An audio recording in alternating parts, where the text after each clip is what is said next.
Problem के first part में first bracket find हो गया था। Second bracket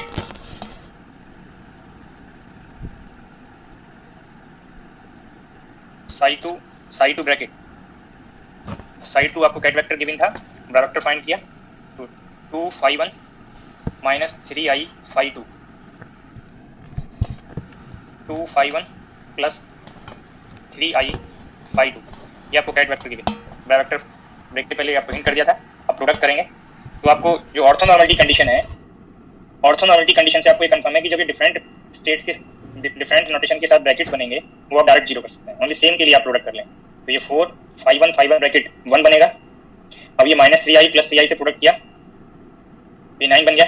phi to bracket बन हो गया और जो फाई 1 और फाई 2 ब्रैकेट बनेगा या फाई 2 फाई 1 ब्रैकेट बनेगा वो 0 हो जाएगा। ये आपको यहाँ पे स्टेट से ये आपको कंफर्म हो गया। ये ब्रैकेट्स वैल्यूज आपको यहाँ पे स्पेसिफाई की है, डायरेक्ट आप अप्लाई कर सकते हैं। नेक्स्ट ब्रैकेट है साई 1 बड़ा वेक्टर और psi 2 ket vector 2 phi 1 plus 3i phi 2 ये साई 2 के लिए कैट वेक्टर भी आपको नोट किया और बड़ा वेक्टर ऑफ साई 1 आपको यहाँ पे है माइनस 1/√2 बड़ा वेक्टर ऑफ फाई 1 और ये माइनस i/√2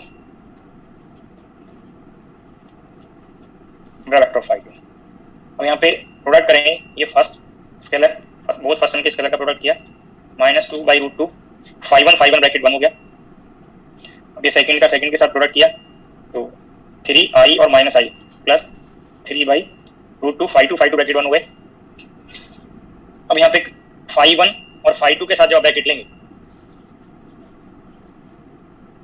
फाई 1 का फाई 2 के साथ ब्रैकेट 0 बन जाएगा और फाई 2 का फाई 1 के साथ ब्रैकेट 0 बन जाएगा।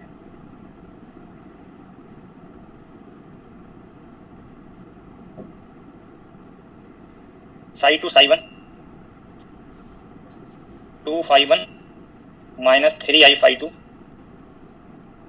Minus 1/√2 phi 1 ket vector plus i/√2 phi 2 ket vector minus 2/√2 phi 1 bracket 1।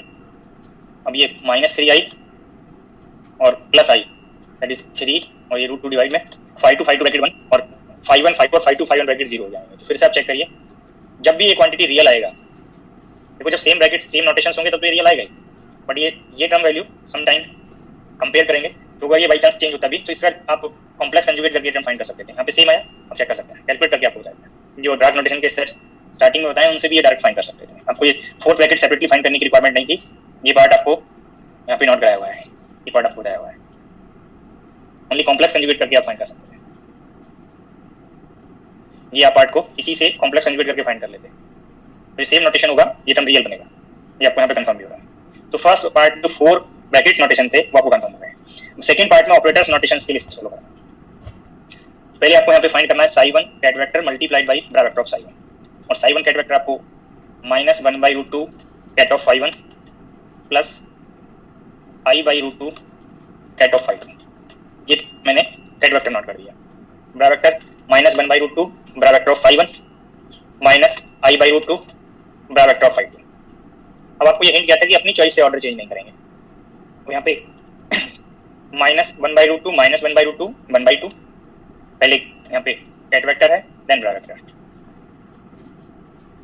अब यहाँ पे ये फर्स्ट कैट वेक्टर और सेकेंड बड़ा वेक्टर तो कंपेयर करें माइनस माइनस प्लस और ये i/2 फाई 1 फाई 2। अब इसका सेकेंड टर्म और इसका फर्स्ट तो माइनस i/2 फाई 2 फाई 1। अब ये दोनों के लास्ट टर्म i और माइनस i 1 हो गया 1/2 phi 2 ket vector multiplied by bra vector of phi 2। अब आपको इस प्रॉब्लम के जो स्टेटमेंट में हिंट था उससे आपको ये ब्रैकेट्स नोट कराए हुए हैं 4 ब्रैकेट्स, बट इनको अपनी चॉइस से नोटेशंस को चेंज नहीं कर सकते। आपको इस प्रॉब्लम में इस नोटेशन का कोई हिंट नहीं है, इस नोटेशन का कोई हिंट नहीं है। आपको ब्रैकेट्स जो स्केलर ब्रैकेट्स थे उनका हिंट था तो ये ब्रैकेट्स का ऑर्डर अपनी चॉइस से चेंज नहीं करेंगे। आप इसको 1 नहीं कर सकते, इस टर्म को 1 नहीं कर सकते, 0 नहीं कर सकते, इसको 0 नहीं कर सकते, इसको 1 नहीं कर सकते, तो ये एज सच प्रेजेंट रहेंगे। तो ये ऑपरेटर फॉर्म आपको कंफर्म हो रहा है कि ये सिंगल टर्म में कन्वर्ट नहीं हो रहा है, ये स्केलर वैल्यू नहीं आ रहा है, जो आपको मैट्रिक्स पार्ट से हिंट भी कर दिया था। अब इसी में मैट्रिक्स नोटेशन पे जाना हो, सपोज पहले singular expression singular operator form second part के लिए फाइंड कर लें, फिर इसका मैट्रिक्स रिप्रेजेंटेशन करेंगे नेक्स्ट। तो यहाँ पे psi two ket vector multiplied by bra vector of psi two. Singular approach से आप फिर से रिजल्ट फाइंड कर सकते हैं। तो ket vector of psi two आपको डिफाइन किया था 2 5 1 और 3 5 3i 5 2, 2 5 1 ket vector plus 3i 5 2 ket vector, 2 5 1 bra vector minus 3i 5 2 बड़ा वेक्टर। जब ये फिर से ऑल टर्म्स यहाँ पे नोट करेंगे तो ये 4 5 1 ket vector multiplied by bra vector of 5 1, और फर्स्ट का कैट वेक्टर सेकंड का बड़ा वेक्टर के साथ एडजस्ट करेंगे तो ये माइनस 6i 5 1 कैट वेक्टर 5 2 बड़ा वेक्टर प्लस 6i 5 2 बड़ा वेक्टर, so 5 2 कैट वेक्टर बड़ा वेक्टर ऑफ 5 1। अब दोनों 5 2 के लिए कैट वेक्टर बड़ा वेक्टर 3i और माइनस 3i मल्टीप्लाई किया 9 5 2 कैट वेक्टर बड़ा वेक्टर 5। तो ये आपको फॉर्म बनेंगे ऑपरेटर नोटेशन के।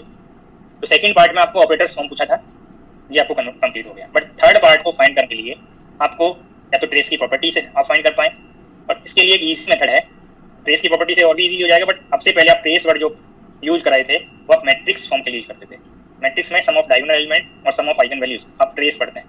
तो अगर आप ये ऑपरेटर्स, हो सकता है कि सम स्टूडेंट्स को भी ये न्यू नोटेशंस लगाए हों, तो जो पहले आप फेमिलियर मैथमेटिक्स यूज कर रहे हैं उनका आप कन्वर्ट कर लें, किसी भी ऑपरेटर का matrix form matrix representation find कर सकते हैं। अगर n डायमेंशनल स्पेस है तो आपको ये बताया था कि n cross n matrix order बनेगा, तो 2 डायमेंशनल स्पेस में 2 क्रॉस 2 ऑर्डर बनेगा। अगर इस ऑपरेटर को मैंने a नॉट कर दिया और इस ऑपरेटर को मैंने b नॉट कर दिया तो मैट्रिक्स a का मैट्रिक्स और b का मैट्रिक्स में नेक्स्ट पेज पे नॉट करना है। पहले मैं एग्जैक्ट मेथड बताऊंगा, फिर इसको डायरेक्ट भी आपको नोट कर सकते हैं। तो मैंने किस एलिमेंट के कॉरेस्पॉन्डिंग आपको ये एक्सप्रेशन डिस्कस किया था।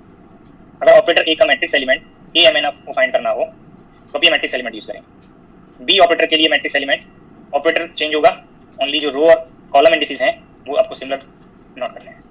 तो अगर यहाँ ए है तो ये सिर्फ इस नोटेशन में ऑपरेटर चेंज हुआ है, बाकी आप सिमिलर स्टेप कंपेयर कर सकते हैं बी ऑपरेटर के लिए। Similar notations of indices, ket notation, bra vector notation वो आप एनालॉजी कर सकते हैं। तो अगर हमें फर्स्ट ऑपरेटर का फर्स्ट रो का फर्स्ट एलिमेंट फाइंड करना है तो यहाँ पे हमें रिक्वायर्ड होगा 5 1 bra vector operator 5 1 ket vector.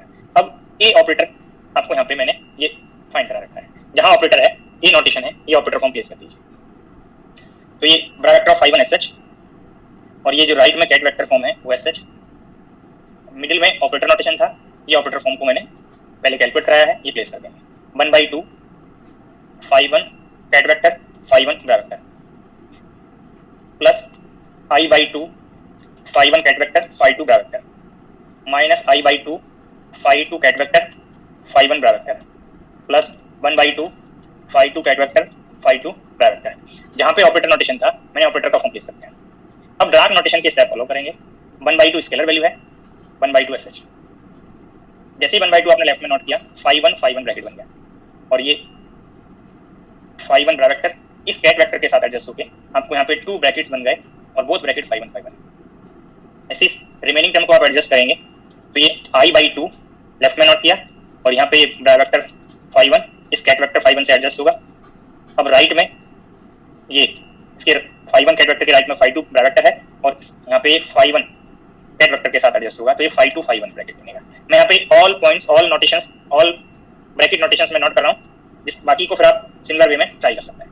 ये माइनस i/2 यहाँ पे फिर से 2 ब्रैकेट्स का प्रोडक्ट बनेगा 5 1 5 2 एंड 5 1 5 1, और लास्ट टर्म से 1/2 5 1 5 2 ब्रैकेट और 5 2 5 1 ब्रैकेट। ये डार्क नोटेशन के जो स्टेप्स मैंने बताए थे, ओनली स्केलर को मैंने आउटर में नोट किया है, बाकी पार्ट जो भी जिस साइड नोटेशन था, यहाँ पे बड़ा वेक्टर नोटेशन था पहले तो मैंने यहाँ पे बड़ा वेक्टर नोटेशन लिखा, फिर इसके साथ ये कैट वेक्टर नोटेशन एडजस्ट हो गया, ये कैट वेक्टर बन गया, तो उससे जो भी ब्रैकेट फॉर्म बनेगा वो नोट हो गया। अब ये ब्रैकेट्स की वैल्यूज आपको सभी को नोन है, प्रॉब्लम के थ्रू ये ब्रैकेट्स की कंडीशन आपको नोन है। जहाँ पे भी डिफरेंट ब्रैकेट बन रहा होगा, यहाँ पे डिफरेंट ब्रैकेट है, ये डिफरेंट ब्रैकेट है, ये डिफरेंट ब्रैकेट है, तो जहाँ पे भी डिफरेंट ब्रैकेट नोटेशंस बनेंगे वो 0 बन जाएंगे। तो ये लास्ट 3 टर्म्स 0 बन गए। ओनली फर्स्ट टर्म में आप चेक करें, यहाँ पे सेम स्टेट का ब्रैकेट है और ये वैल्यू आपको 1 बताया हुआ है, और 1 1 का प्रोडक्ट किया तो ये 1/2 बन गया।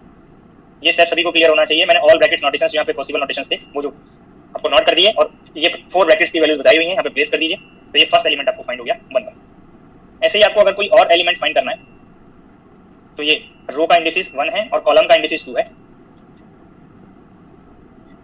ऑपरेटर सेम है, only ket vector notation change हुआ है। तो फिर से आपको ऑपरेटर फॉर्म जो आपको लास्ट स्लाइड में कैलकुलेट कराया है वो आपको मैंने यहाँ पे फिर से नोट कर दिया है ऑपरेटर ए के प्लेस पे। तो ये जो मेथड है आपको किसी भी ऑपरेटर का मैट्रिक्स फॉर्म फाइंड करने के लिए, मैट्रिक्स एलिमेंट फाइंड करने के लिए आप यूज कर सकते हैं। बट आपको पहले एग्जैक्ट मेथड पता होना चाहिए।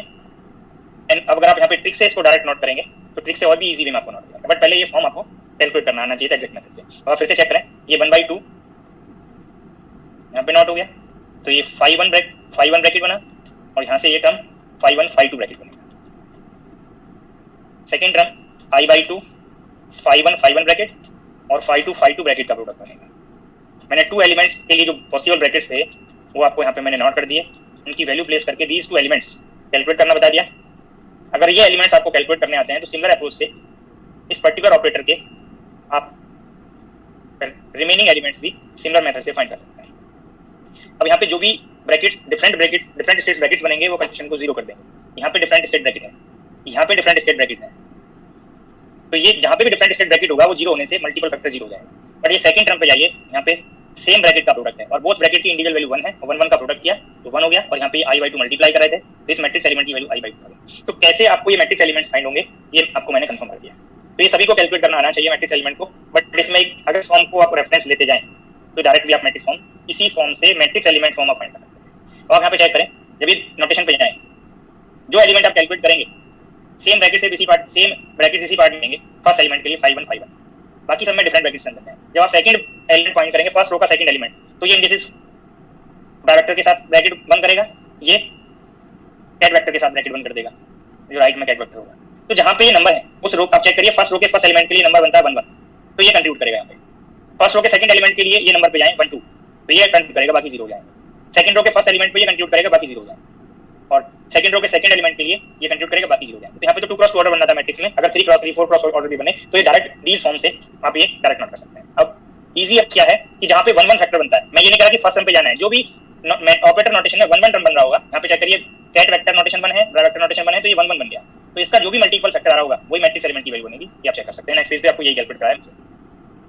अब फर्स्ट रो के सेकंड एलिमेंट में 1 2 बनेगा, तो 1 2 यहाँ पे 1 2 का जो मल्टीपल फैक्टर है ये A12 की वैल्यू बन गई, ये A21 की वैल्यू बन गई, ये A22 बन गया। तो ऑपरेटर फॉर्म आपको सिमिलर नोटेशंस में दिए होंगे, तो बहुत इजी वे में मैट्रिक्स एलिमेंट्स को आप कंपेयर कर सकते हैं, डायरेक्ट आप नोट कर सकते हैं। तो मैट्रिक्स ऑपरेटर ए के लिए मैट्रिक्स फॉर्म जो 2 क्रॉस 2 ऑर्डर बनेगा, तो आपको डायमेंशन ऑफ स्पेस के अकॉर्डिंग ये जनरल नोटेशंस बताए हुए हैं, और इन ऑपरेटर फॉर्म में एनालॉजी करिए तो आपको ये मैट्रिक्स फॉर्म पता चलेगा। 1 1 आप चेक करें, यहाँ पे 1 1 के लिए ये मल्टीपल फैक्टर भी आपको हिंट किया 1/2, आप एनालॉजी करते जाइए। फर्स्ट रो के सेकंड एलिमेंट में 1 2 चेक करिए कहाँ पे प्रेजेंट है उसका मल्टीपल फैक्टर, फिर 2 1 पे जाइए और 2 2 पे जाइए, तो ये आपको मैट्रिक्स फॉर्म पता चल गया। अब इस मैट्रिक्स फॉर्म से कभी ऑपरेटर की आइगन वैल्यू पूछेगा, कभी आइगन फंक्शन पूछेगा, कभी ट्रेस पूछेगा, वो सारे पार्ट आप कॉन्फिडेंटली अप्लाई कर सकते हैं, क्योंकि मैट्रिक्स के लिए ये सिमिलर पार्ट्स आपने फॉलो किए हुए हैं, सिमिलर स्टेप्स फॉलो किए हुए हैं। तो आप यहाँ पे अगर थर्ड पार्ट में ट्रेस फाइंड करना होता, ये आपको सेकंड में ऑपरेटर फॉर्म बता दिया, इसके मैट्रिक्स फॉर्म पे आप चले गए। ऐसे ही पहले बी ऑपरेटर को भी चेक कर लें, बी में भी आप सिमिलर मेथड से एग्जैक्ट मेथड पे जा सकते थे, और आप जो शॉर्ट ट्रिक बताया है उससे भी आप फाइंड कर सकते हैं। तो सभी को शॉर्ट मेथड से और एग्जैक्ट मेथड से, दोनों मेथड से आपको ये मैट्रिक्स के एलिमेंट्स सेलेक्ट करने आने चाहिए, फाइंड करने आने चाहिए। तो आपको बी ऑपरेटर फॉर्म ये बताया हुआ है, आप इसके elements matrix corresponding element select करके मैट्रिक्स फॉर्म रिप्रेजेंट करते हैं।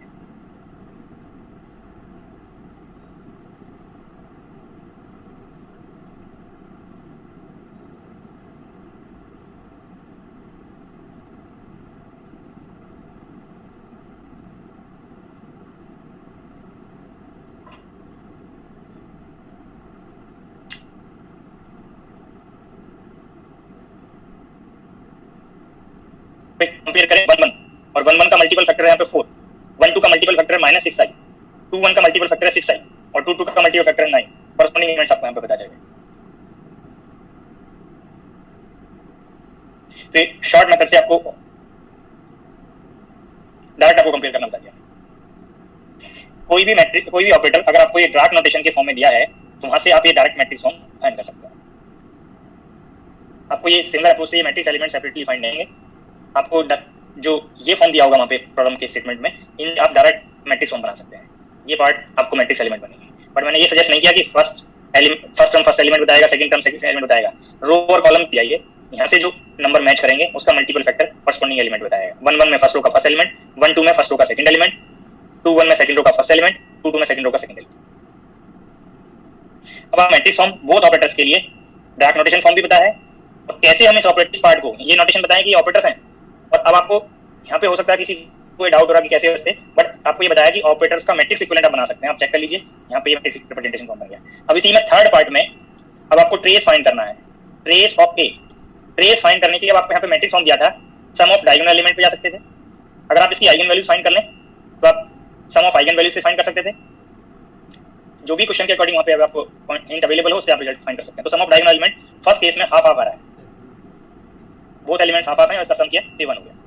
सेकंड ऑपरेटर के लिए ट्रेस आपको फाइंड करना है, जो इजीली मैट्रिक्स फॉर्म से फाइंड कर सकते हैं। सम ऑफ डायगोनल एलिमेंट ये 13 आ गया, बट ये इजी तब हुआ जब आपने ये मैट्रिक्स एलिमेंट फाइंड कर लिया, ये मैट्रिक्स रिप्रेजेंटेशन ऑपरेटर का फाइंड कर।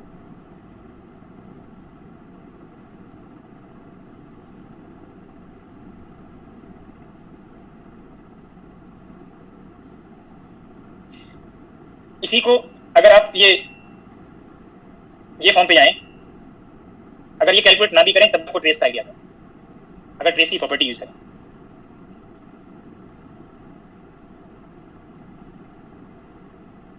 ट्रेस अगर आप यहाँ पे मैट्रिक्स की प्रोडक्ट के करस्पॉन्डिंग ट्रेस आप पढ़ते हैं, तो trace of A B two matrix के प्रोडक्ट में ट्रेस ऑफ बी ए।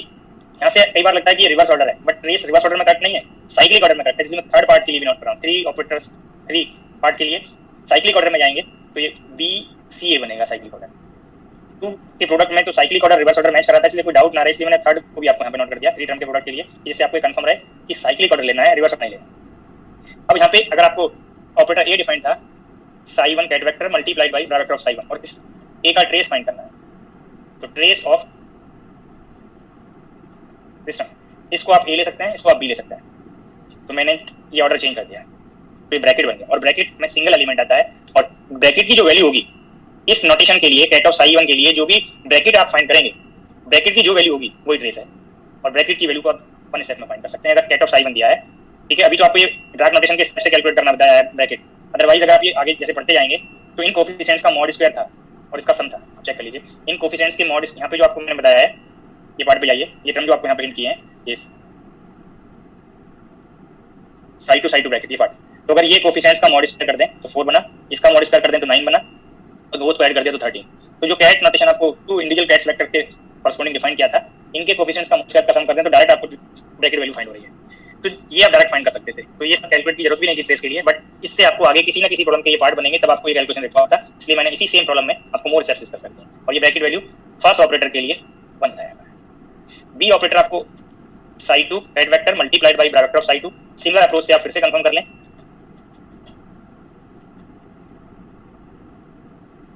तो यहाँ पे फिर से प्रॉपर्टी लगाया ट्रेस का, तो psi2 ब्रैकेट बन गया और psi2 ब्रैकेट भी आपने फाइंड किया है, दैट इज 13। अगर मैट्रिक्स फॉर्म पता है तब तो trace sum of diagonal element से इजीली पड़ेगा, बट अगर मैट्रिक्स फॉर्म नहीं दिया है तो इस प्रॉपर्टी से इजी पड़ेगा। जो भी आपको एग्जाम में कॉन्फिडेंटली करके अप्लाई कर पाए उसे अप्लाई कर दीजिए। तो जो प्रॉब्लम आपको नोट कराया है मैंने वो कंप्लीट हो गया। इसी में कुछ पॉइंट मैं सजेस्ट कर देता हूँ, अगर आपको ये ऑपरेटर फॉर्म ये पार्ट दिया होता है, कई बार आपसे कहेगा कि for the given operator A defined as in this form find the eigen values of the operator, what are the eigen values of the operator defined as this.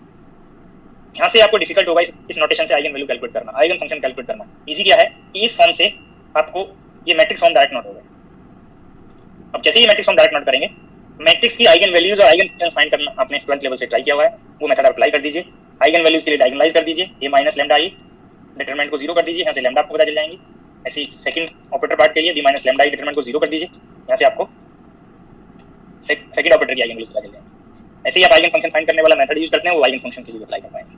तो इस फॉर्म से आप easily eigen values eigen functions find कर, क्योंकि matrix के लिए आप पहले अप्लाई किए, कहीं रिकॉर्ड होगा तो इसको फॉलो करें। तो आपको ब्रेक से पहले मैंने लीनियर ऑपरेटर डिस्कस किया था, टाइप्स ऑफ ऑपरेटर्स में अनदर ऑपरेटर डिस्कस करते हैं। अगर कहीं ये नोटेशन सब रिकॉर्ड होंगे तो इनका रेफरेंस ले सकते हैं कि क्या नोटेशन क्या रिप्रेजेंट करता है।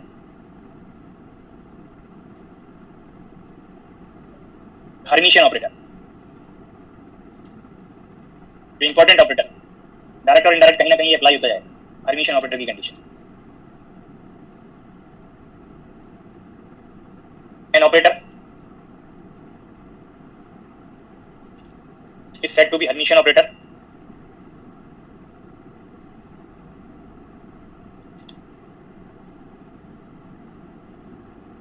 if it satisfies the condition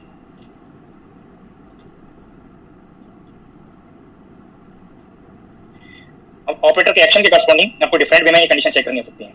operator का सपोज किसी फंक्शन पे आपको एक्शन दिया हुआ है, तो आप टू डिफरेंट फंक्शंस कंसीडर करेंगे, फाई और साई, और ये ब्रैकेट वैल्यू को चेक करेंगे।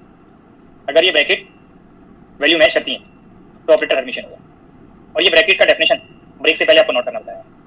मैं फिर से ये कंडीशन, क्योंकि हर्मिशियन ऑपरेटर के रिक्वायर्ड होगा, इसका इंटीग्रल पार्ट नोट कर रहा हूं, लेफ्ट साइड का। इस कॉमा के लेफ्ट में जो भी टर्म है उसका हर्मिशियन एडजॉइंट,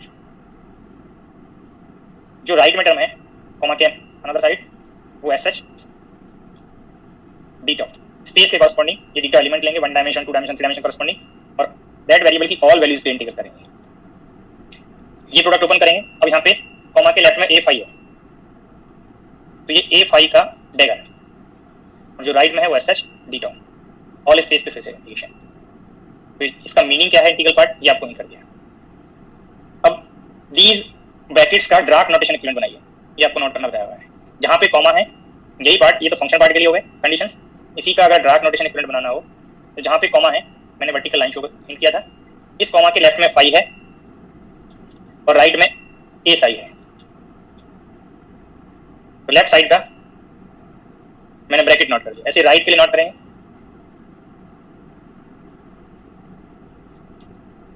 ये मैंने ब्रैकेट राइट के लिए नोट कर दिया। अब ये ऑपरेटर साई पे ऑपरेट होगा, कोई रिजल्ट देगा, और उस रिजल्ट से मैंने आपको ये हिंट किया था कि उसको आउटर में नोट करना है। ये इसी टर्म को लाइक दिस भी नोट कर सकता है,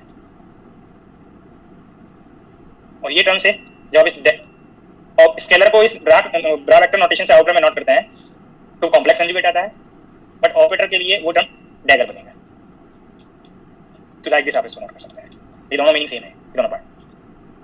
कंडीशन को चाइस फॉर्म में हिंट करें चाइस पार्ट के लिए। अगर ये कंडीशंस फुलफिल होंगी, ये फंक्शन पार्ट के लिए, ये ड्राफ्ट नोटेशन पार्ट के लिए, then operator is called Hermitian operator. अब अगर थर्ड पार्ट और है, अगर ऑपरेटर जब ऑपरेटर पे डैगर होगा तो वो ब्रा पे ऑपरेट करेगा, और जब डैगर नहीं होगा तो वो कैट पे ऑपरेट करेगा। जहां पे रखा है वो किधर भी हो सकता है। अब ये नोटेशन पे जाइए, ये ऑपरेटर कैट पे भी ऑपरेट हो सकता है और ब्रा वेक्टर पे भी ऑपरेट हो सकता है। वर्टिकल साइड से ऑपरेट करना बताया था, तो दोनों साइड वर्टिकल लाइन है, इधर भी हो सकता है, इधर भी। सर एक बार में ये डैगर इधर भी ऑपरेट हो सकता है, एक बार पे एक ही साइड ऑपरेट करेंगे या दोनों साइड? हाँ करेंगे एक ही बार में, एक ही साइड, दोनों साइड एक साथ नहीं करेंगे, बट चॉइस है किधर भी कर सकते हैं। Okay sir, thank you. ये रिकॉल करिए, मैंने आपको ये हिंट किया कि ऑपरेटर वर्टिकल साइड से एक्शन करेगा। Yes sir. ठीक है, तो ये इधर भी हो सकता है। अब आप यहाँ पे चेक करिए, इस ब्रैकेट में ये कंडीशन भी तो बनती है, तो इधर भी हो सकता है, होगा कोई एक ही साइड। अब ऐसा भी हो सकता है कि किसी ऑपरेटर का आपको matrix form given. Sir right side में जो पहला इक्वेशन है, मतलब उसको थोड़ा सा एक्सप्लेन कर दीजिए, नहीं समझ में आ रहा क्या, जो ये फाई और साई के साथ दोनों से।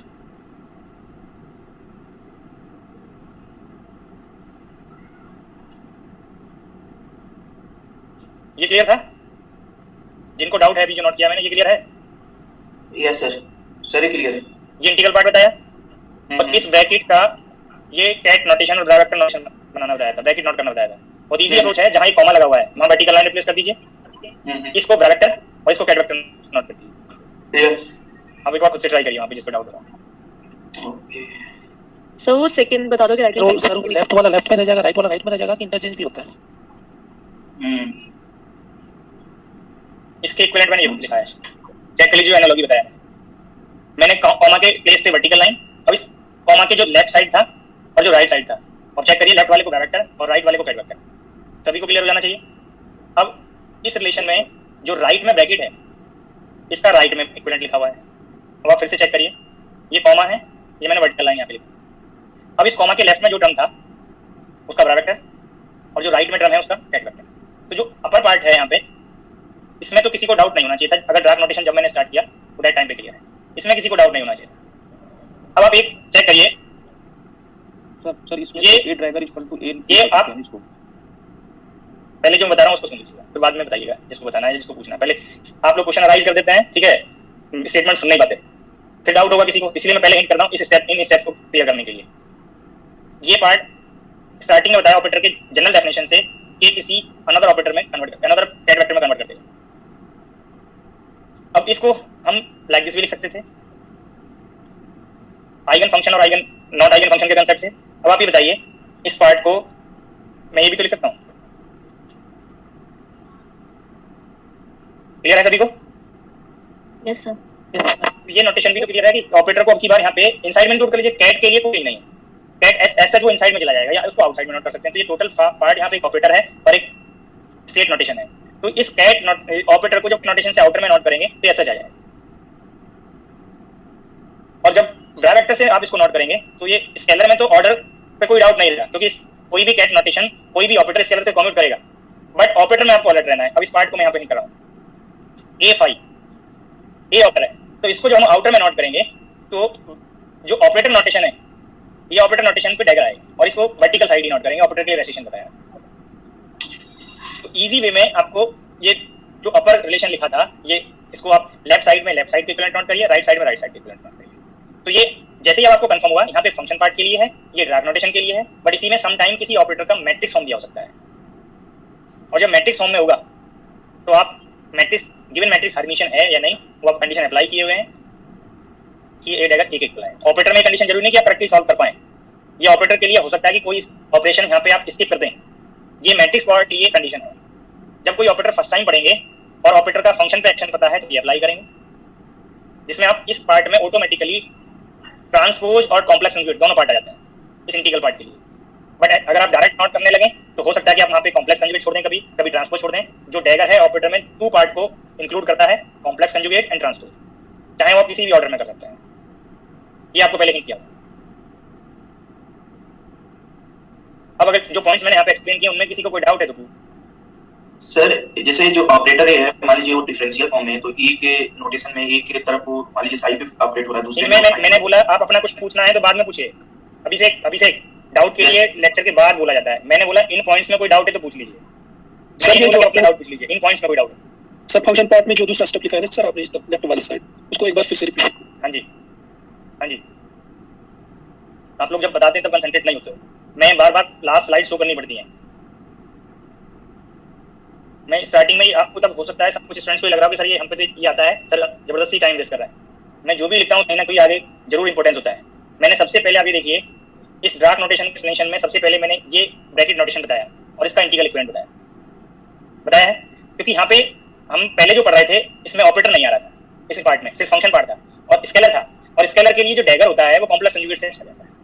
बट इसी को ऑपरेटर के लिए जनरलाइज अगर करेंगे तो यही पार्ट ओपन होकर डैगर में चेंज जाएगा, क्योंकि स्केलर में तो डैगर और कॉम्प्लेक्स कंजुगेट सेम रहता है, बट ऑपरेटर्स के लिए डैगर और कॉम्प्लेक्स कंजुगेट दोनों अलग ऑपरेशन बन जाता है, क्योंकि वहाँ पे ट्रांसपोज भी करना होता है। तो ये जनरलाइज पार्ट ये है, जब हमें कंफर्म होगा कि इसमें सभी स्केलर्स हैं तभी इसमें कन्वर्ट करेंगे। अगर ये प्रोडक्ट क्लियर है, ये इंटीग्रल पार्ट क्लियर है, तब तो कोई डिफिकल्टी नहीं है। ये क्लियर हुआ? Yes sir. पूछ रहे थे? Yes sir. ये मैंने ऑपरेटर्स स्केलर सभी के लिए जनरलाइज कर दिया डैगर नोटेशन में, तो आप इजीली ये पार्ट पे जाइए। इस फॉर्मा के लेफ्ट में जो भी टर्म है, अब चाहे स्केलर हो चाहे ऑपरेटर हो, इसमें डैगर कर दीजिए। अब जब ये कंफर्म हो जाएगा कि ये स्केलर फंक्शन है तब ये डैगर ऑटोमेटिकली कॉम्प्लेक्स कंजुगेट में कन्वर्ट हो जाएगा। राइट वाला टर्म ऐसा प्रोडक्ट कर दिया, इंटीग्रल कर दिया ऑल स्पेस पे। अब इस टर्म पे जाइए, फॉर्मा के लेफ्ट में जो टर्म है उसका डैगर नोट किया हुआ है, और राइट में फॉर्मा के जो भी टर्म है वो मल्टीप्लाई किया इंटीग्रल। ठीक है, ओके सर, कंटिन्यू करें। Yes sir. अब आपको यहाँ पे मैंने हर्मिशन ऑपरेटर का डेफिनेशन आपको हिंट कर दिया। अब कोई ऑपरेटर अगर आपको चेक करना हो, अब ऑपरेटर चेक होने में उसके डिफरेंट फॉर्म में एक्शन शो हो सकता है कि उसका मैट्रिक्स देखे, तो मैट्रिक्स से तो कोई डिफिकल्टी नहीं होनी चाहिए। आप लोग मैट्रिक्स के लिए डिफरेंट ऑपरेशंस फॉलो किए हुए हैं। हर्मिशन में आप कैसे ट्रांसपोज करना है, कैसे कॉम्प्लेक्स कंजुगेट लेना है, वो आप मैट्रिक्स के एलिमेंट्स और नंबर ऑफ रो और कॉलम को एक्सचेंज करके आप डायग्राम कर सकते हैं। बट प्रॉब्लम तब राइज होगा जब कोई ऑपरेटर आप फर्स्ट टाइम फंक्शन के एक्शन पे चेक कर रहे हो, जैसे अभी कोई एक स्टूडेंट बोले थे डिफरेंशियल ऑपरेटर का पार्ट। तो अगर आपको मैंने यहाँ पे ये कोई operator I H cross D by D x, मैं इसको पी को भी हटा रहा हूँ यहाँ से, ये मैंने ए नॉट ऑपरेटर का डेफिनेशन देख लिया। अब ये ऑपरेटर को चेक करना है कि ये हर्मिशन है या नहीं, या एंटी हर्मिशन है या नहीं। जो आगे ऑपरेटर्स फॉर्म आएंगे जहाँ पे भी रिक्वायर्ड होगा डैगर एक्शन, कैसे हम चेक करेंगे? अगर पहले पढ़ा है तब तो आप उनके स्टेप्स को रेफरेंस लेके आगे कंटिन्यू कर देंगे। बट जब भी आपको ये कोई फॉर्म फर्स्ट टाइम चेक करना हो, और अब ये चेक करें कि इसका एक्शन फंक्शन पे होगा। डिफरेंशियल सिर्फ फंक्शन का कर सकते हैं, डैगर का डिफरेंशियल का कोई मतलब नहीं जब तक आपका इसका डिपेंडेंसी ना पता चले। डी बाई डी एक्स आपको पता चल गया कि फंक्शन पे एक्शन आपको दिया हुआ है यहाँ पे, इट मींस आप श्योर होंगे इस पार्ट से, इस इंटीग्रल पार्ट से। इंटीग्रल पार्ट कहाँ से आया उसके लिए मैंने इसका रेफरेंस दिया, बाकी दोनों कंडीशंस ये सेम है। तो पहले फर्स्ट टाइम हमें अगर फॉर्मेशन चेक करना है तो चेक करने के लिए ये हम इंटीग्रल पार्ट लेके चलें। कैसे चेक करना है मैं यहाँ पे प्रॉब्लम पहले नोट करा रहा हूँ, फिर आगे कंटिन्यू करते हैं। Check whether the operator is Hermitian और नॉट।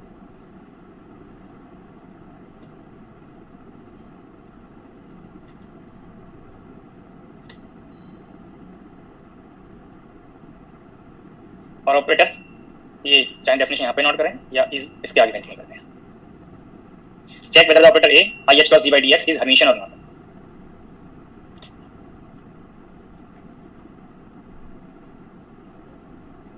जब आपको ये कंफर्म हो जाएगा तो उसको रेफरेंस लेके आगे इसके फंक्शंस पे अप्लाई कर सकते हैं, बट फर्स्ट टाइम आपको भी यहाँ पे कंफर्म करना है तो हम इस इंटीग्रल मेथड से इसको कंफर्म करेंगे। तो चेक करने के लिए हम इस रिलेशन का लेफ्ट हैंड साइड स्टार्ट करेंगे। वन डायमेंशनल डिफरेंशिएशन है तो all space change to minus infinity to plus infinity, और यहाँ पे डिफरेंट फंक्शंस ऑफ एक्स आप कंसीडर करेंगे, एक फाई और एक साई। इसका इंटीग्रल पार्ट ओपन करेंगे, integration minus infinity to plus infinity phi dagger operator A psi x d x. एक पॉइंट और रिकॉल करें, मैंने जब आपको एक्सपेक्टेशन बताया था तो ये ब्रैकेट लगा के ये हिंट किया था कि कहां तक ऑपरेट करना है, वो पॉइंट पे भी अलर्ट रहेंगे, कभी फिर से मिस्टेक करने हो सकता है किसी बुक में आपको ये जो ब्रैकेट है ये जस्ट लाइक दिस ओपन किया हुआ हो, इससे आगे जो मल्टी डायमेंशनल प्रॉब्लम सॉल्व करेंगे तो डाउट रहेगा, इसलिए आपको ये पता होना चाहिए कहां तक ऑपरेटर का एक्शन है। ऑपरेटर का एक्शन फंक्शन पे है। अब ये ऑपरेटर का फॉर्म प्लेस करें यहाँ पे, integration limit minus infinity to plus infinity phi dagger function of x i H cross del by del x और d by D x psi function of x d x. अब i H cross constant है, outside integration limit minus infinity to plus infinity phi dagger. अब इसका dependency मैंने आपको यहाँ पे argument में बताया है, नेक्स्ट स्टेप में डिपेंडेंसी हाइड कर रहा हूँ। Phi dagger D by D X of psi. अब डिफरेंशिएशन सिर्फ साई तक है, डी एक्स पे नहीं है। अब इसको सिंप्लीफाई करने के लिए, इस फॉर्म से कंपेयर करने के लिए इंटीग्रेशन बाई पार्ट्स करेंगे, और इंटीग्रेशन बाई पार्ट्स के लिए फर्स्ट और सेकंड फंक्शन आप एज्यूम करते हैं और लाइक दिस आप एज्यूम करेंगे कि यहाँ पे इजीली आप कंपेयर कर पाए। जब इस पार्ट का डिफरेंशियल करेंगे तो ये सेकंड ऑर्डर डेरिवेटिव में कन्वर्ट हो जाएगा, बट अगर इसका इंटीग्रल करेंगे तो फंक्शन ऑफ साई में कन्वर्ट हो जाएगा। तो आप चेक करें यहाँ पे फंक्शन ऑफ साई आपको लाना, फंक्शन ऑफ एक्स साई लाना है। तो हायर ऑर्डर डेरिवेटिव्स को लोअर डेरिवेटिव्स में कन्वर्ट करना है कंपेयर करने के लिए, तो डेरिवेटिव्स हायर ऑर्डर वाले टर्म को सेकंड फंक्शन आप एज्यूम करें। अब इंटीग्रेशन बाई पार्ट्स करेंगे, i H cross constant first function second का integral integration limit minus first का डिफरेंशियल सेकंड का इंटीग्रल और फिर से इंटीग्रल। यहां तक तो कोई डिफिकल्टी नहीं थी इंटीग्रेशन बाई पार्ट्स, आप लोग जहां पे भी ये इंटीग्रल पार्ट यूज होता है अप्लाई करते हैं। अब यहाँ पे जब इंटीग्रेशन बाई पार्ट्स करेंगे तो जो भी फर्स्ट टर्म आएगा उसको जीरो करेंगे। जीरो होने का रीजन आपको पता होना चाहिए। ये रिकॉल करिए, मैंने आपको बाउंड स्टेट वेव फंक्शन की कंडीशन बताया था। जब आप कोई पार्टिकल को ऑब्जर्व करेंगे तो बाउंड स्टेट पार्टिकल के कॉरस्पॉन्डिंग आपको कुछ कंडीशंस बताइए फिजिकली एक्सेप्टेबल वेव फंक्शन की। तो इन एक्सट्रीम लिमिट्स पे अगर पार्टिकल को आप रिप्रेजेंट कर रहे हैं, पार्टिकल के रिगार्डिंग रीजन पॉइंट कर रहे हैं, वेव फंक्शन बाउंड स्टेट को रिप्रेजेंट करता है, तो जैसे ही आप एक्स को प्लस माइनस इन्फिनिटी करेंगे साई टेंड्स टू जीरो जाएगा। तो ये बहुत फंक्शंस जो यहाँ पे जिनसे आप इन्फॉर्मेशन ले रहे हैं ये टेंड्स टू जीरो जाए, और जैसे ही आप ये वैल्यू जीरो करेंगे जो फर्स्ट सम है चाहे किसी भी वेरिएबल, अभी तो यहाँ वन डायमेंशन में एक ही वेरिएबल था एक्स, एक्स से आपको कंफर्म हो गया, अगर मोर देन वन वेरिएबल होंगे तो चाहे वो एक्स से जाए, वाई से जाए, जेड से जाए या आर थीटा फाई किसी से भी जाए किसी पर्टिकुलर रिप्रेजेंटेशन में, ये first term integration by parts में ये जीरो बन जाएगा। अब चाहे वो टू फंक्शन का प्रोडक्ट हो, लाइक दिस भी हो सकता है psi D phi by D x, ये टर्म जीरो बनेगा फिर इस पार्ट को फिर से जीरो कर देगा। तो बहुत ईजी वे है कि जब इंटीग्रेशन बाई पार्ट्स करेंगे तो जो भी इंटीग्रेशन बाई पार्ट्स से फर्स्ट टर्म आएगा वो जीरो चला जाएगा, और जब जैसे ही आपने जीरो किया फर्स्ट टर्म को i H cross integration minus infinity to plus infinity d phi by D x dagger psi function of x d x. अब इस स्टेप पे जाएं, इस स्टेप के लिए मैं एक पॉइंट कर रहा हूं। अगर आपको सपोज साई एक्स पता है, इससे एनालॉजी करके ये एक्शन को आप कंपेयर कर सकते हैं। अगर आपको साई एक्स ये फॉर्म दिया होता एक्सपोनेंशियल आई के एक्स जो बाउंड स्टेट नहीं है, जैसे मैं हिंट कर रहा हूं कि ये पार्ट का मीनिंग क्या है, तो ये साई एक्स का डेगर आप फाइंड कर सकते थे। ये फंक्शन पार्ट है, फंक्शन में स्केलर फंक्शन में डेगर मींस कॉम्प्लेक्स कंजुगेट। अब आप इसका डिफरेंशियल करिए, डिफरेंशिएशन करेंगे तो एक्सपोनेंशियल फैक्टर एस एच, और एक्सपोनेंट का डिफरेंशियल किया तो माइनस आई के, ये मल्टीप्लाई में है। ये एक्शन आपको कंफर्म हुआ। अब कंपेरिजन के लिए अगर आप D psi by D x पहले फाइंड कर लें, ए एक्सपोनेंशियल आई के एक्स, एक्सपोनेंट का डिफरेंशियल किया तो आई के। अब इस टोटल का डेगर फाइंड करें, तो जब डेगर फाइंड करेंगे तो आई माइनस आई में कन्वर्ट होगा, ए रियल होता है, ए जनरली कॉम्प्लेक्स है और एक्सपोनेंट में आई को माइनस आई किया, तो अभी एनालॉजी करिए, ये दीज टू टर्म्स मैच करता है। जब ऑपरेटर का एक्शन फंक्शन पे आपने अप्लाई कर दिया फिर दीज टू एक्शंस मैच करता है। Minus I H cross integration minus infinity to plus infinity, एक एग्जांपल से मैंने आपको यहाँ पे हिंट कर दिया, तो आगे कहीं आपको फेस हो तो D phi dagger by D X को आप D phi by D X total dagger note कर सकते हैं। इस स्टेप से मैंने ये केस नोट किया है, ये सभी को क्लियर होना चाहिए एग्जांपल वाइज, क्योंकि नॉन फंक्शन का भी एक्शन को चेक कर सकते हैं कि इसका मीनिंग क्या है, वो मैंने आपको राइट में सजेस्ट कर दिया। Integration minus infinity to plus infinity, और ये टर्म स्केलर है, इसको टोटल डैगर में कन्वर्ट करना है, तो इसका कॉम्प्लेक्स कंजुगेट आप इन साइड में नोट करेंगे।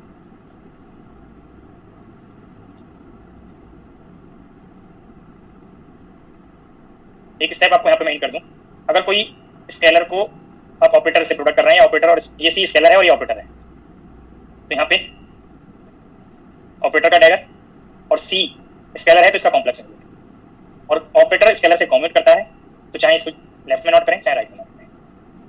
तो ये पार्ट अगर टोटल डैगर नोट करना है तो ये कॉम्प्लेक्स कंजुगेट इस टर्म का कॉम्प्लेक्स कंजुगेट इनसाइड में जाएगा, या टोटल डैगर आउटर में नोट करना है तो इसका कॉम्प्लेक्स कंजुगेट आउटर में आएगा। तो बहुत इजी वे है, इस टर्म का कॉम्प्लेक्स कंजुगेट इनसाइड में आप मल्टीप्लाई कर दीजिए, तो आई यहाँ पे माइनस आई है, माइनस आई का कॉम्प्लेक्स प्लस आई होता है, और जैसे ये स्टेप आपको कंफर्म हुआ आप एनालॉजी कर सकते हैं।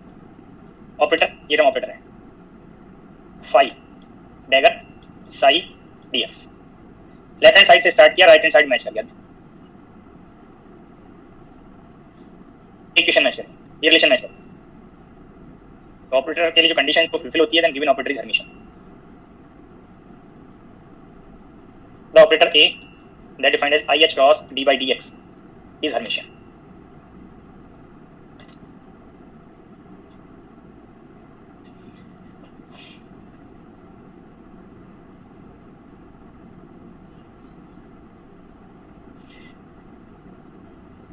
आपको मैंने यहाँ पे जो पॉइंट्स इस प्रॉब्लम को डिस्कस करने के लिए यूज किए हैं वो सभी को क्लियर होने चाहिए। फिर वो ऊपर जीरो कैसे बना? अब आगे अगर हाँ जी वो ऊपर जीरो वैल्यू कैसे आई थी? जीरो कैसे बना? ये टर्म ये इसके लिए एक्सपेंशन मैंने लास्ट स्लाइड में हिंट किया है। जब भी हम कोई इन्फॉर्मेशन मेजर करते हैं तो वेव फंक्शन फिजिकली एक्सेप्टेबल होना चाहिए, और फिजिकली एक्सेप्टेबल में वेव फंक्शन फाइनाइट होना चाहिए, सिंगल वैल्यूड होना चाहिए, बहुत सारी कंडीशंस बताई हुई हैं। उसी में क्लास बताया था बाउंड स्टेट। तो जब पार्टिकल के लिए मोमेंटम मेजर करेंगे या जो भी पार्ट मेजर किसी इन्फॉर्मेशन देंगे तो पार्टिकल्स वहाँ पे बाउंड स्टेट को रिप्रेजेंट करेगा, तभी इन्फॉर्मेशन ले सकते हैं। नहीं तो स्कैटरिंग में तो रेशियोज फाइंड करते हैं। स्कैटरिंग स्टेट के लिए पार्टिकल की एनर्जी क्या है वो हम सब मेजर नहीं कर सकते हैं, हम जस्ट रेशियो बता सकते हैं कि कितना पार्ट रिफ्लेक्ट हुआ, कितना ट्रांसमिट हुआ। तो डी बाई डी एक्स जो पार्ट है वो मोमेंटम के लिए यूज होता है, D two by D x square energy के लिए होता है। तो जब भी हम ये कोई ऑपरेटर फॉर्म यूज करेंगे, हर्मिशन की कंडीशन को चेक कर लिए, आगे एंटी हर्मिशन ऑपरेटर आएगा, तो यहाँ पे इंटीग्रेशन बाई पार्ट्स हमें करना होगा। और इंटीग्रेशन बाई पार्ट्स में जो फर्स्ट टर्म बनेगा, इसके मैंने बताया कि इसको जीरो करना है। अगर इसके रीजन पे जाना है तो मैंने यहाँ पे किया कि ये जो फाई और साई आपने एज्यूम किए हैं फंक्शंस, वो बाउंड स्टेट फंक्शंस हैं, और bound state functions extreme limits पे टेंड्स टू जीरो जाते हैं। ये आपको पहले बताया।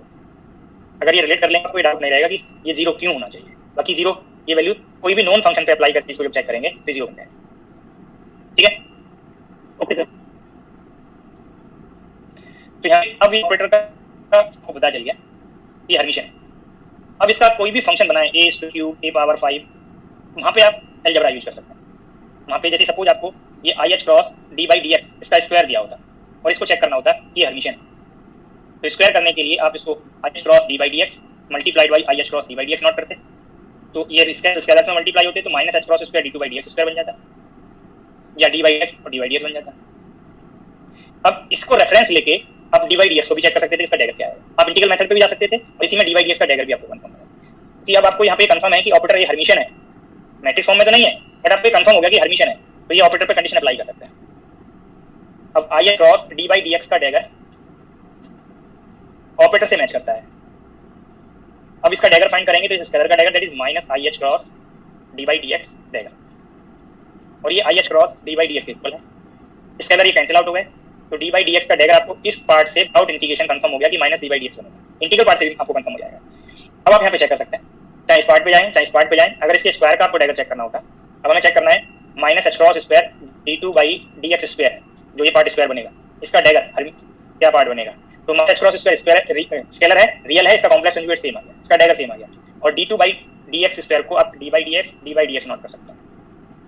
और सेपरेटली आप यहाँ पे पहले रिवर्स ऑर्डर में करेंगे तो d बाई डी एक्स का डैगर, क्योंकि दोनों टर्म सेम है इसलिए आपको यहाँ पे ये फेस नहीं होगा कि ऑर्डर चेंज करना है कि नहीं, बट नेक्स्ट टाइम कहीं जब डिफरेंट होंगे तब प्रॉब्लम हो सकती है, मिस्टेक हो सकती है, इसलिए आपको मैंने यहाँ पे हिंट कर दिया कि रिवर्स ऑर्डर में करना है। अब ये डिवाइड डीएक्स का डायग्राम आपको यहाँ पे बताया, तो माइनस एच क्रॉस स्क्वायर, ये माइनस डिवाइड डीएक्स, ये माइनस डिवाइड डीएक्स और माइनस माइनस प्लस हो गया, तो ये आपको कंफर्म हो गया कि ऑपरेटर ट्रांसमिशन है। इंटीग्रल पार्ट आपको फर्स्ट टाइम ही यूज करना है, उसके किसी फंक्शन के लिए आपको फिर रिकॉर्ड नहीं है इंटीग्रल पार्ट पे ऐसा फॉलो करने की। अब आप चेक करिए, इसको मैंने रेफरेंस लेके डी बाई डी एक्स का डैगर बता दिया, जो आप इंटीग्रल पार्ट से यूज कर सकते हो। और डी बाई डी एक्स का जो भी फंक्शन होगा उसके लिए आप ये D by D x dagger को डायरेक्ट प्लेस कर सकते हैं।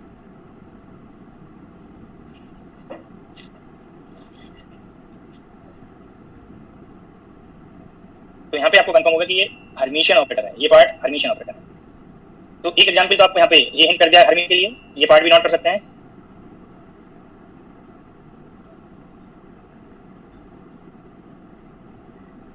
I H cross D by D x Hermitian है, minus h cross square d two by D x square Hermitian है, ये प्लस और माइनस दोनों केस में हर्मिशियन बनेगा। और एक ही सिंगल स्टेटमेंट में आप large number of examples note कर सकते हैं। ऑल ऑब्जर्वेबल्स, ऑब्जर्वेबल्स में जिसको आप लेबोरेटरी में एक्सपीरियंस कर पाए, ऑब्जर्व कर पाए, और ऑल ऑब्जर्वेबल्स में position, linear momentum, angular momentum,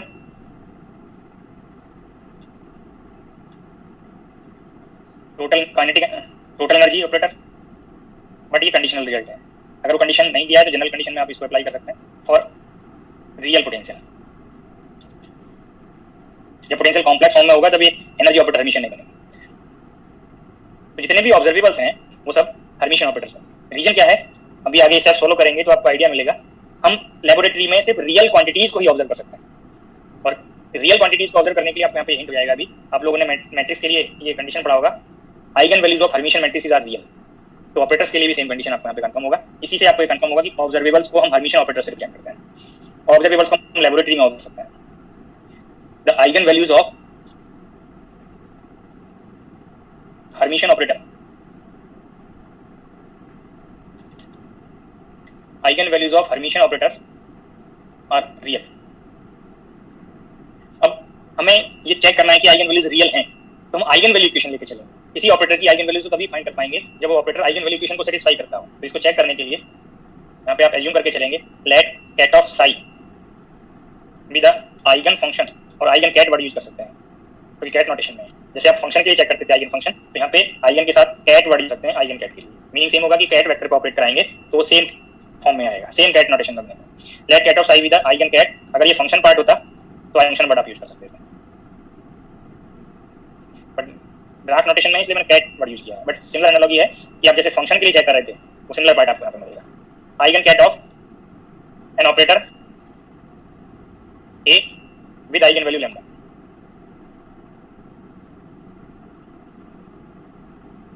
तो ये आइगन वैल्यू इक्वेशन आप नोट कर सकते हैं। ऑपरेटर को आप कैट नोटेशन को ऑपरेट कराएंगे, लैम्डा आइगन कब बनेगा जब ये कांस्टेंट आए, और आइगन कैट नोटेशन सेम रहेगा। आप चेक करिए दोनों नोटेशंस में सेम रहती है, जैसा फंक्शन पार्ट के यूज करते हैं। जैसा फंक्शन एनालॉजी करेंगे ना, ऑपरेटर ए को किसी फंक्शन को ऑपरेट करते हैं तो फंक्शन फॉर्म सेम रहता है, तभी वो आइगन फंक्शन बनता है। तो डायरेक्ट नोटेशन में आइगन वैल्यू इक्वेशन आता है। अब जिस ऑपरेटर के लिए हम आइगन वैल्यू पे कंडीशन चेक कर रहे हैं कि वो रियल होंगी, इमेजिनरी होंगी, आगे डिफरेंट ऑपरेटर्स फॉर्म आएंगे, सिमिलर अप्रोच होगा। अब ऑपरेटर की कंडीशन को आप वहां पे इंक्लूड करिए, और ऑपरेटर की कंडीशन किससे रिलेटेड है, डैगर से रिलेटेड है, एडजॉइंट से रिलेटेड है। तो इस आइगन वैल्यू इक्वेशन का आप डैगर फाइंड कर लीजिए।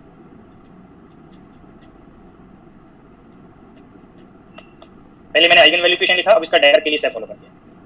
यहाँ पे लेफ्ट साइड में ऑपरेटर है, कैट नोटेशन है, तो रिवर्स ऑर्डर में आप यहाँ पे डैगर फाइंड करेंगे। इस कैट वेक्टर का डैगर ब्रा वेक्टर, और इस ऑपरेटर का डैगर मैंने नोट कर दिया। राइट साइड में इस कैट वेक्टर का डैगर ब्रा वेक्टर, और इस स्केलर का, क्योंकि अभी हमें नहीं पता कि रियल है तो हम जनरल स्टेप्स फॉलो करेंगे कि ये लैम्डा स्टार बने। अब ऑपरेटर ए हर्मिशियन है,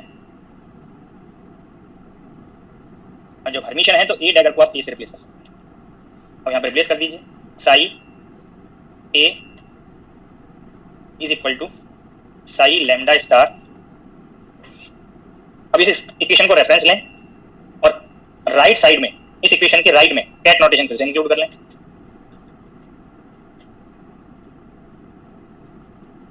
अब इस स्टेप पे फिर से आइगन वैल्यू इक्वेशन अप्लाई करते हैं जो आपको यहाँ पे बताया हुआ है।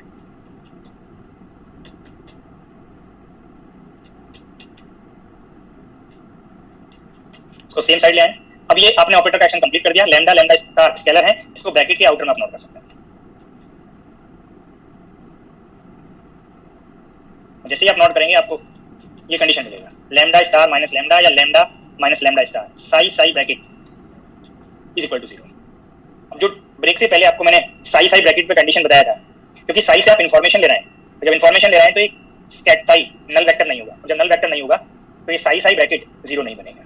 जब ये 0 नहीं है तो इस रिलेशन को सेटिस्फाई करने के लिए सिंगल पॉसिबिलिटी है कि लैम्डा स्टार माइनस लैम्डा ये 0 होना चाहिए, और जैसे ये 0 होगा तो आपको यहाँ से कंफर्म होगा lambda star must be lambda. और ये किसकी कंडीशन है, अगर किसी क्वांटिटी का आप कॉम्प्लेक्स कंजुगेट फाइंड करें और वो क्वांटिटी से मैच कर जाए, that means lambda is real. यही आपको यहाँ पे मैंने कंफर्म आपको सर फॉलो करके कंफर्म करा दिया, स्टेटमेंट आपको नोट करा दिया, तो ये स्टेटमेंट आपको कंफर्म होगा कि करेक्ट है। अब आगे ये अप्लाई कर सकते हैं। The eigen values of Hermitian operator are real. इसी को फंक्शन पार्ट पे भी अप्लाई करके कर सकते थे, चाहे जैसे आप इसको यहाँ पे कैट को फंक्शन पार्ट से नोट कर दीजिए, आगे से फॉलो कर दीजिए, तब भी आपको करेक्ट मिल जाएगा। तो कैसे रियल है वो आपको कंफर्म हो गया। इसी में हर्मिशियन ऑपरेटर के रिगार्डिंग एक और अनदर इंपॉर्टेंट पॉइंट है जो प्रॉब्लम में डायरेक्ट इनडायरेक्ट आपको हिंट होता है। नेक्स्ट पॉइंट नोट करेंगे, एंड यहाँ पे नंबरिंग भी कर सकते थे। ये मैंने फर्स्ट स्टेटमेंट नोट किया, उसको वेरीफाई कर दिया, तो यहाँ पे सेकंड पॉइंट नोट करेंगे, द आइगन कैट्स और eigen function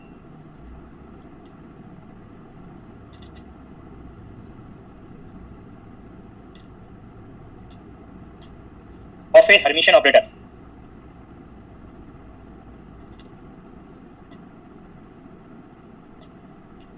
corresponding to different eigenvalues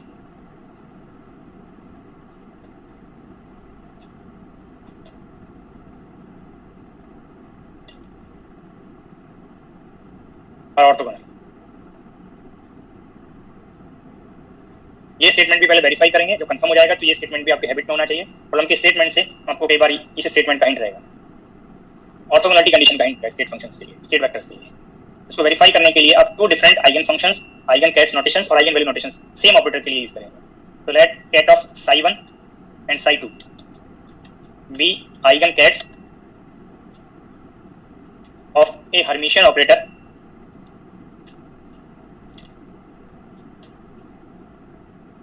with eigenvalues lambda 1 and lambda 2 respectively। psi 1 के लिए आइगन वैल्यू lambda 1, psi 2 के लिए lambda 2। तो इस स्टेटमेंट से आपको सेम ऑपरेटर के 2 आइगन वैल्यू इक्वेशन का आइडिया है। First a cat of psi 1 is lambda 1 cat of psi 1 and a psi 2 lambda 2 cat of psi 2। अब these 2 इक्वेशंस में किसी एक इक्वेशन का हर्मिशियन एडजॉइंट फाइंड कर लीजिए, कोई भी एक इक्वेशन का। सपोज मैंने सेकंड वाली इक्वेशन का हर्मिशियन एडजॉइंट फाइंड कर लिया, और जैसे हर्मिशियन एडजॉइंट के लिए स्टेप फॉलो करेंगे, ये ket vector change to bra vector of psi 2 operator A dagger, right side में Hermitian adjoint bra vector of psi 2 and lambda 2 star.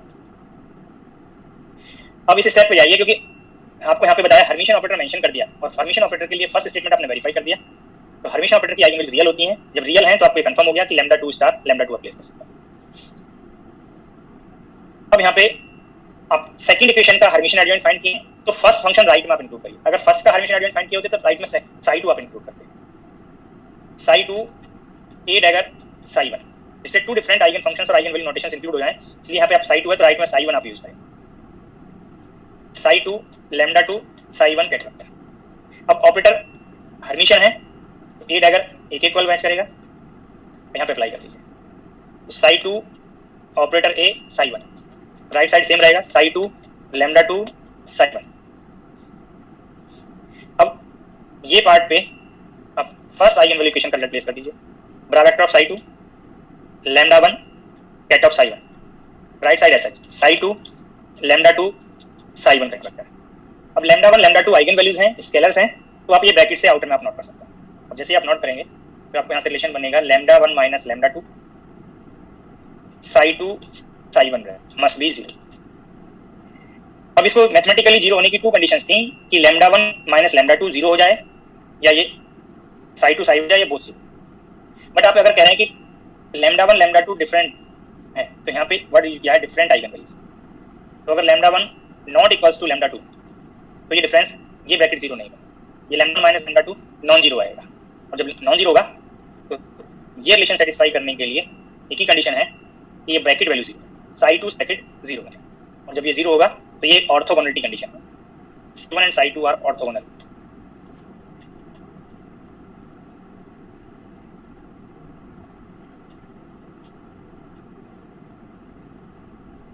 तो ये स्टेटमेंट वेरीफाई हो गया.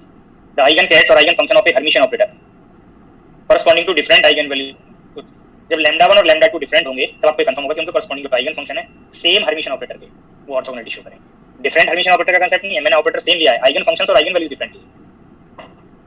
तो ये आपको आगे कहीं रिक्वायर्ड होंगे प्रॉब्लम के सेट्स में, प्रॉब्लम के स्टेटमेंट से हिंट होगा. तो ये ब्रैकेट वैल्यू 0 है या नॉन 0 है, आपको सजेस्ट करने के लिए, हिंट करने के लिए ये स्टेटमेंट नोट कराया कि कब आपको ये स्टेटमेंट से कंफर्म रहेगा कि वो 0 है.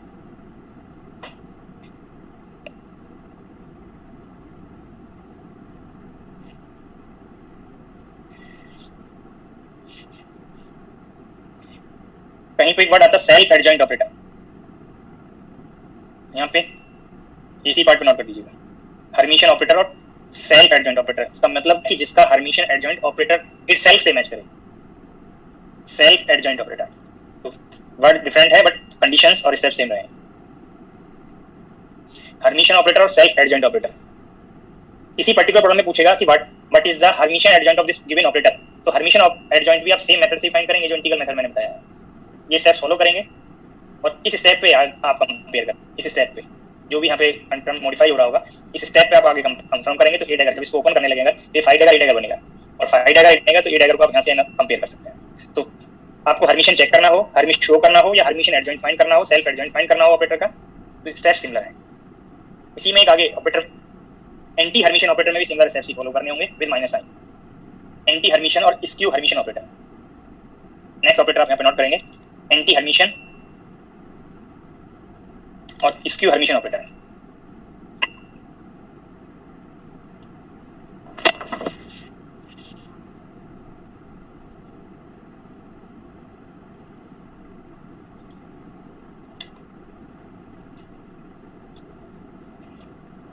तो जो कंडीशंस मैंने आपको हर्मिशियन के लिए बताई हैं, अगर आप उसमें माइनस मल्टीप्लाई कर दें तो ये जो इक्वलिटी था इज इक्वल टू था, वहां पे is equal to minus of this हम नोट कर दें तो ये एंटी हर्मिशियन ऑपरेटर की कंडीशंस बन जाएंगी.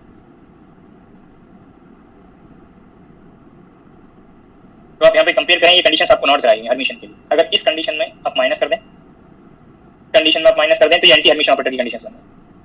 तो कंडीशंस आपको सेपरेटली मेमोराइज नहीं करनी पड़ेंगी, हर्मिशियन ऑपरेटर की कंडीशन को रेफरेंस लेके आप इसकी ऑपरेटर एंटी हर्मिशियन ऑपरेटर की कंडीशंस नोट कर सकते हैं. N operator A is said to be skew Hermitian or anti Hermitian.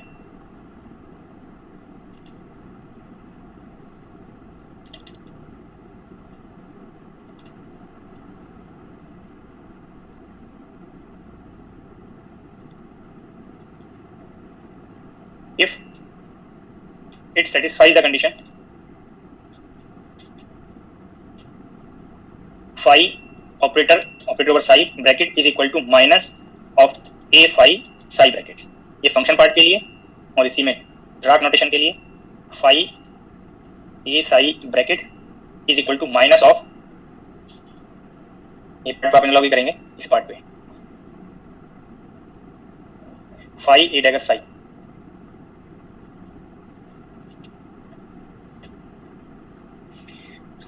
चाहे क्वेश्चन के अकॉर्डिंग आपको फंक्शन अफेक्शन दिया हो, ड्राग नोटेशन पे दिया हो, अगर मैट्रिक्स फॉर्म में है तो मैट्रिक्स फॉर्म से आप डायरेक्ट डैगर फाइंड करके आप कंपेयर करें कि माइनस ऑफ ए नोट कर सकते हैं. तो जो भी क्वेश्चन के अकॉर्डिंग आपको वहाँ पे एक्शन दिया होगा उससे आप एनालॉजी कर सकते हैं.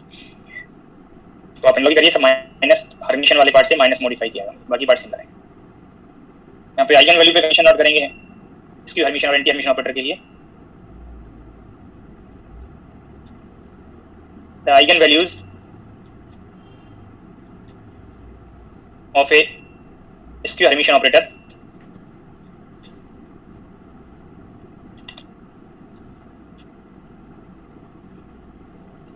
are either purely imaginary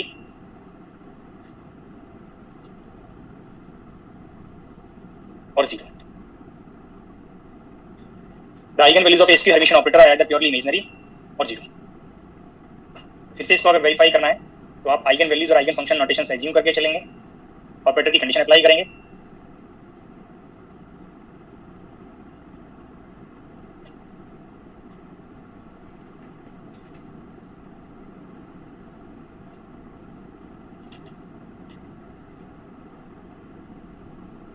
eigen value equation note करेंगे, operator over eigen ket of psi is equal to lambda ket of psi. और इस आइगन वैल्यू इक्वेशन में क्योंकि ऑपरेटर की कंडीशन डैगर से रिलेटेड है तो डैगर फाइंड करेंगे इस इक्वेशन का। Bra vector of psi A dagger is equal to bra vector of psi lambda star. Statement में मेंशन है स्क्यू हर्मिटियन ऑपरेटर, तो आपको ये कंफर्म हो गया कि A dagger is equal to minus A, तो psi minus A is equal to bra vector of psi lambda star, और इस माइनस को मैंने यहाँ पे एडजस्ट कर दिया, psi A is equal to psi lambda star. अब राइट में कैट वेक्टर इंक्लूड करें बोथ साइड, और फिर से यहाँ पे eigen value equation of operator apply कर दें और सेम साइड ले आए।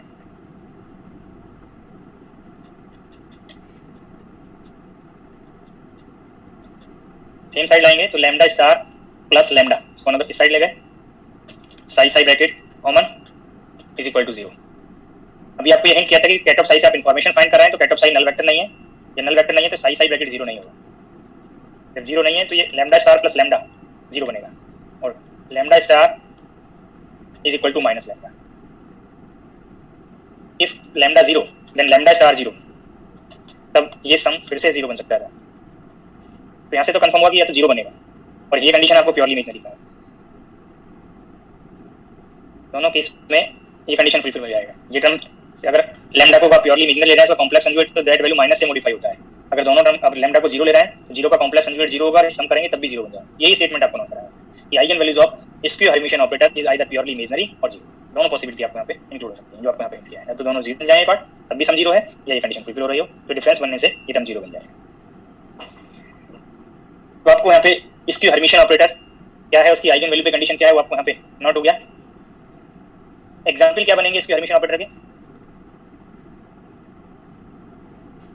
अभी आपको एक हिंट किया था कि डी बाई डी एक्स ये स्क्यू हर्मिटियन ऑपरेटर है, डी बाई डी एक्स का dagger minus d by D x आता है, तो ये स्क्यू और एंटी हर्मिटियन ऑपरेटर की कंडीशन है। डी बाई डी एक्स के साथ अगर कोई आप रियल टर्म मल्टीप्लाई करेंगे, सपोज आपने एच क्रॉस मल्टीप्लाई कर दिया, तब भी ये एंटी हर्मिटियन ऑपरेटर बनेगा, स्क्यू हर्मिटियन ऑपरेटर बनेगा। अब चाहे आप फर्स्ट टाइम किसी को इंटीग्रल पार्ट से आप कंफर्म करें या उसके रिगार्डिंग आपको अगर पहले से कोई रिजल्ट पता है तो उसको रेफरेंस लेके आप फाइंड कर सकते हैं। जैसे मैंने आपको ये बताया था I H cross D by D X को रेफरेंस लेके, बट अगर रेफरेंस नहीं लेना है तो आपको ये इंटीग्रल पार्ट पे जाना पड़ेगा। इसको फाइंड करने के लिए आपको फाई ए साई ये इंटीग्रल पार्ट से रिजल्ट्स फाइंड करने पड़ेंगे। जैसे रिपीट कर देंगे जो आपको यहाँ पे हर्मिटियन में प्रॉब्लम के थ्रू बताया था, ये माइनस आई एच क्रॉस हट जाएगा यहाँ से, की पार्ट को आपको रिपीट कर देना है, उससे आप ट्राई कर सकते हैं।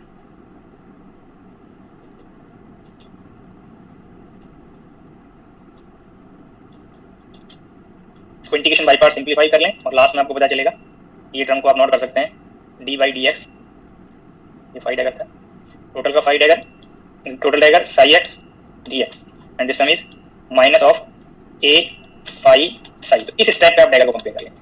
अब जैसे डैगर कंपेयर हुआ तो आपको कंफर्म हो गया कि d by D x dagger is equal to minus d by D x, तो ये एंटी हर्मिटियन ऑपरेटर है। और इसमें कोई भी रियल टर्म मल्टीप्लाई करेंगे तो एंटी हर्मिटियन ऑपरेटर, और भी कोई ऑपरेटर एंटी हर्मिटियन की कंडीशन को फॉलो कर सकता है, कंडीशन सब चेक करके कंपेयर कर सकते हैं।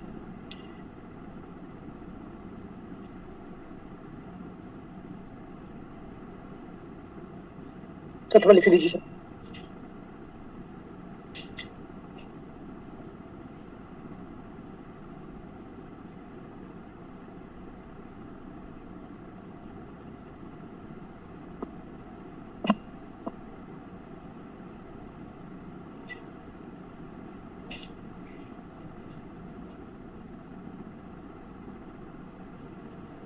सर पीछे टाइप्स ऑफ ऑपरेटर आ जाइए, क्या हुआ? पीछे वाले स्लाइड में फिर से आ जाइए प्लीज।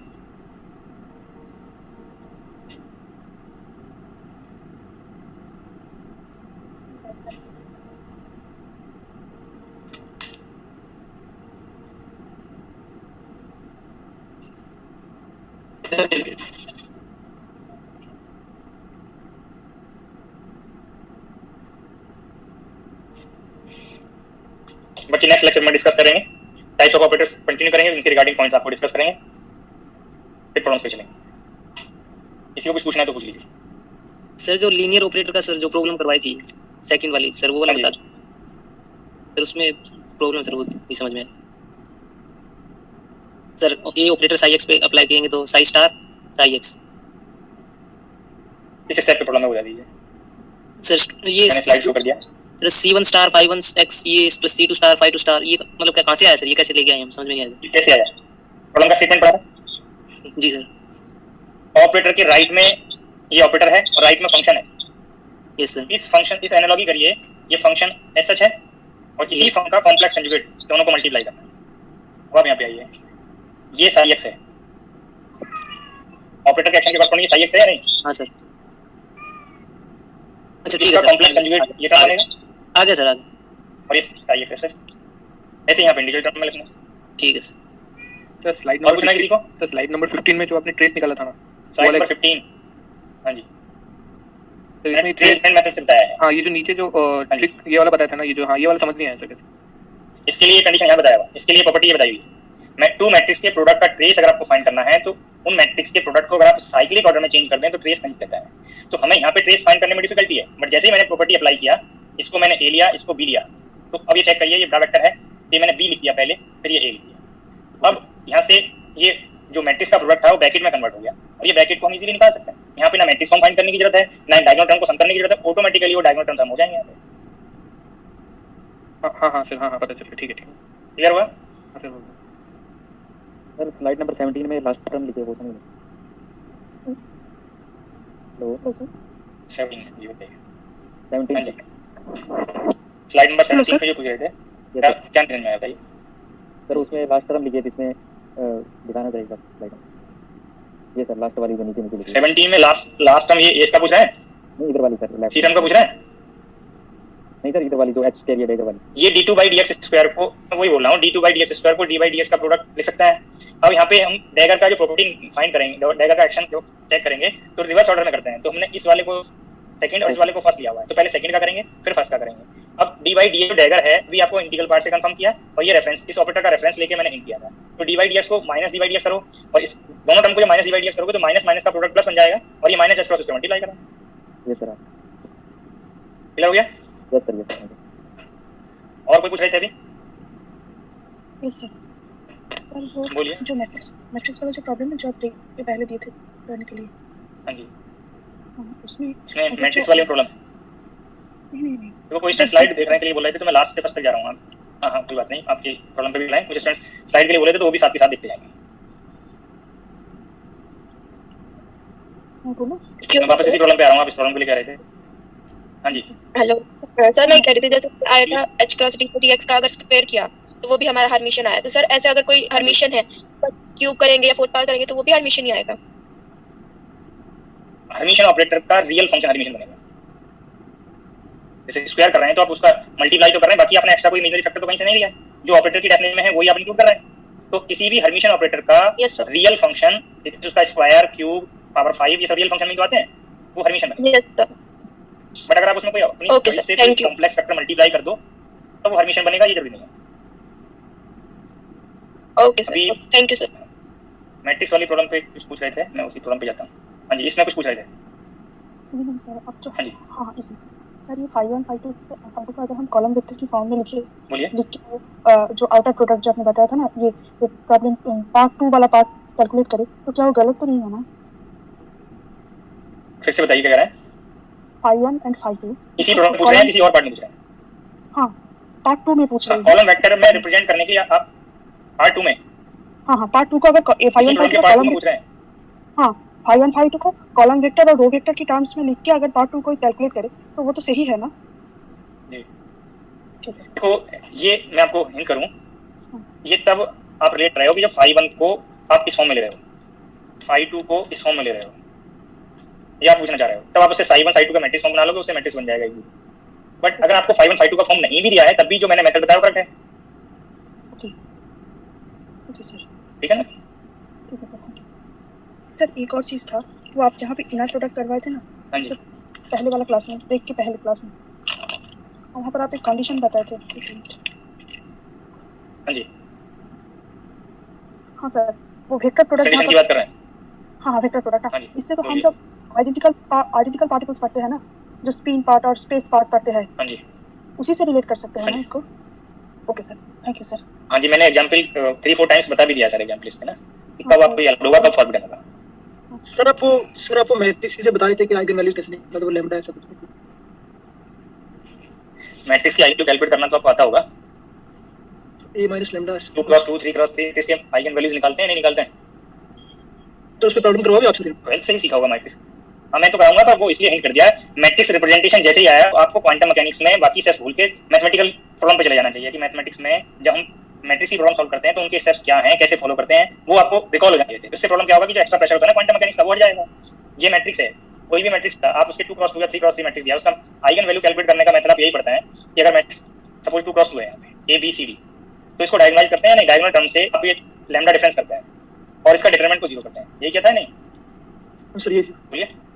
यस सर इसको 0 करके लैम्डा की वैल्यू निकाल देता है। तो वो मैथड सजेस्ट किया। इस फॉर्म में लिखने का मतलब यही तो है कि A minus lambda I determinant must be 0। I unit matrix है, यूनिट मैट्रिक्स में से डायगोनल एलिमेंट ही तो नॉन जीरो होते हैं, तो डायगोनल पर कंट्रीब्यूट कर जाता है। ठीक है, ओके सर।